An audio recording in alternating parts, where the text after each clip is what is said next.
Mumaze iminsi mumbaza umuti wongera ibiro cyangwa se umuti utuma umuntu abyibuha, reka mubahe. Ubwa mbere ugomba kumenya ko uyu muti uzatuma ubyibuha cyane cyane ahantu hari amamaso, especially ku kibuno, ku maboko. Hanyuma noneho ukoresha nabi, ugakoresha byinshi cyane, kenshi uzagira n'amatama, ugire n'inda, ugire n'ibiboko binini, ugire no mu gatuza hanini. So, uyu muti gukoresha neza ni gutya, ni ibintu byo mu gikoni, ntabwo ndi kwamamaza, ariko urakora ukazana amabuno manini, ukazana amabuno, ugatera neza uko ushaka bitewe n'uburyo ugiye kubukoresha. Sindi kwamamaza kuko ni ibintu ufite mu gikoni cyawe.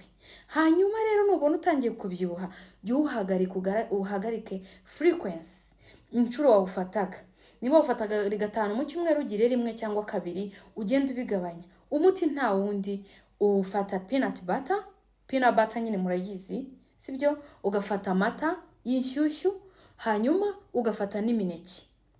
Ufata blender yawe, ugashyiramo imineke 2 cyangwa 1, yaba goromisheri cyangwa se usanzwe kamara. Kamara ugira ubwo twinshi nka 3.